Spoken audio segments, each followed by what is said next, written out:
Hello everyone, welcome back to the hidden vibe a haven of wisdom. आज मैं आपके साथ एक और बहुत अच्छी सक्सेस स्टोरी शेयर करने वाली हूँ। रिलेशनशिप पे ये सक्सेस स्टोरी है। जैसे कई बार हमारे रिलेशनशिप में पैचअप, फिर ब्रेकअप, पैचअप, फिर ब्रेकअप, उस पे ये सक्सेस स्टोरी आपको बहुत इंस्पायर करेगी। यदि आप भी अपने रिलेशनशिप को बहुत मजबूत बनाना चाहते हो, अच्छा बनाना चाहते हो, तो ये बहुत ज़्यादा आपको इंस्पायर करेगी। ये सक्सेस स्टोरी मैंने द सीक्रेट वेबसाइट से लिया, वहाँ से इसे रीड कर सकते हो और मैंने इसे कमेंट में पिन कर दिया, आप वहाँ से भी रीड कर सकते हो। जनरली द सीक्रेट वेबसाइट पे सभी सक्सेस स्टोरी इंग्लिश में होती है और मैं इसे हिंदी में कन्वर्ट करके अपनी वीडियोस में डालती हूँ। Hope you like this success story.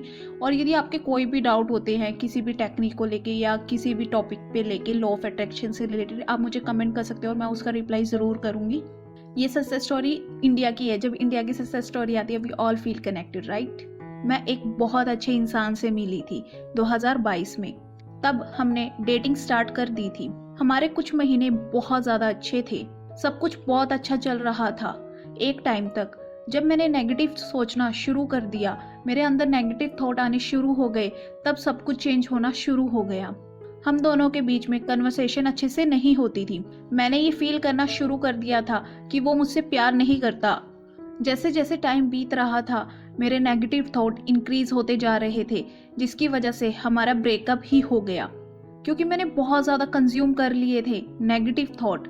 But मैं द सीक्रेट को जानती थी और मैं ट्रस्ट करती थी यूनिवर्स को। तब मैंने सब कुछ यूनिवर्स पे छोड़ दिया, मैंने लेट गो कर दिया। तब वो मेरी लाइफ में वापिस आया और दोबारा से हमारी लाइफ में अमेजिंग अमेजिंग चीज़ होनी शुरू हो गई।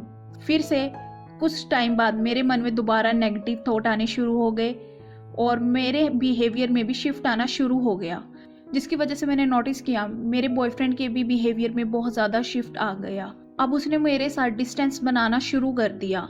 मैं बहुत ज़्यादा डेवास्टेटेड फील कर रही थी। मैंने ट्राई किया दोबारा पॉजिटिव सोचने की, फिर भी मैं अपने आप को वापस नेगेटिव थॉट में ही ड्वेल करती मिलती थी। हम दोनों ने एक दूसरे से बात करना और मिलना बिल्कुल बंद कर दिया था। हमारा ऑलमोस्ट ब्रेकअप ही हो चुका था। मैं हमेशा सुबह उठते ही एंशियस महसूस करती थी और मैं उसके मैसेज, कॉल के वेट ही करती रहती थी। और मैं ये बात को रियलाइज नहीं कर रही थी, ये सब कुछ मैनिफेस्ट हो रहा है कि मैं उसे अपनी लाइफ में नहीं चाहती। मैं डेस्परेशन मोड दिखा रही थी। तब मैंने डिसाइड किया अब मैं इसे चेंज करूंगी। तब मैंने विजुअलाइजेशन शुरू करी। मैं सोते टाइम विजुअलाइज करती थी कि हम दोनों एक साथ हैं, बहुत खुश हैं, और मैं थैंक यू बोलते बोलते सो जाती थी हमारे रिलेशनशिप के लिए और हमारी ब्यूटीफुल लाइफ के लिए। ये सब कुछ मैंने हर रात किया और हर सुबह उठते ही मैं बहुत ज़्यादा ग्रेटफुल महसूस करती थी अपनी लाइफ के लिए और इतने ब्यूटीफुल रिलेशनशिप के लिए। एक महीने बाद जब हमारी एनिवर्सरी आई, तब उसने मुझे मैसेज किया और उसने मुझसे कहा वो मुझसे बहुत प्यार करता है और उसने मुझे बहुत ज़्यादा मिस किया है। उसने कहा कि वो मेरे साथ पूरी लाइफ बिताना चाहता है। मेरी आंखों में आंसू आ गए, बिकॉज मैंने ये कभी इमेजिन नहीं किया था ये इतना ब्यूटीफुल होगा। उसने मुझसे मिलने के लिए पूछा, तब हम मिले और 3 महीने बाद मेरे बॉयफ्रेंड ने मुझे प्रपोज भी कर दिया। टू एवरीवन जो भी लॉ ऑफ अट्रैक्शन में बिलीव रखता है, मिरेकल में बिलीव रखता है, तब यूनिवर्स आपको सब कुछ ला के देते हैं। हमें हमेशा पॉजिटिव रहना चाहिए और फेथ बनाए रखना चाहिए और लेट गो भी कर देना चाहिए। जो आपके लिए बना हुआ है वो आपको मिलेगा ही मिलेगा।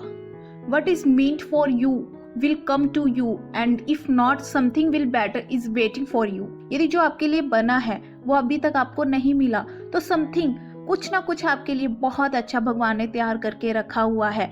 आपको हमेशा इस बात में बिलीव रखना चाहिए। Thank you. आपको ये सक्सेस स्टोरी कैसी लगी? मुझे पर्सनली ये बहुत अच्छी लगी सक्सेस स्टोरी, क्योंकि इसमें हमें लर्निंग्स मिलती हैं काफ़ी।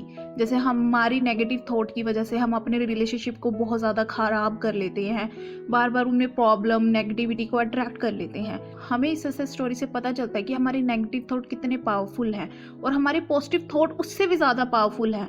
जब हम सामने वाले पर्सन को अप्रिशिएट करना शुरू कर देते हैं, तब हम उनमें तुरंत बिहेवियर शिफ्ट देखते हैं और हमारी लाइफ को हम बहुत अच्छा बना सकते हैं। यदि आप भी अपनी लाइफ में या किसी भी रिलेशनशिप में ऐसा फील कर रहे हो, तब आप पॉजिटिव शिफ्ट लेके आओ, उस इंसान के बारे में अच्छा सोचो। I know sometime it was so difficult to think about positive about that person. यदि वो पर्सन आपकी लाइफ में मैटर करता है, तब आपको पॉजिटिव सोचना ही चाहिए। यदि आप उस पर्सन को अपनी लाइफ में चाहते हो, यदि नहीं चाहते तो लेट गो कर दो। यदि आप माफ नहीं कर सकते, उन्हें फॉरगिव नहीं कर सकते, उनके बारे में अच्छा नहीं सोच सकते, तब एक चीज करो, उनके बारे में बुरा भी मत सोचो। बी पॉजिटिव और दूसरों के बारे में अच्छा ही सोचो, वरना सोचो ही मत। मेरा तो यही फंडा है। Take away of this success story, आपने इस सक्सेस स्टोरी से क्या क्या टेक अवे लिए हैं? First, visualisation work like magic. आपको विजुअलाइज करनी चाहिए जो चीज़ आप अपनी लाइफ में चाहते हो, सुबह उठते ही और रात को सोते वक्त। इससे आप वो सब कुछ अपनी लाइफ में बहुत इजीली मैनिफेस्ट कर लोगे। I hope you like this success story. Thank you for liking my video and subscribing my channel. Happy manifestation.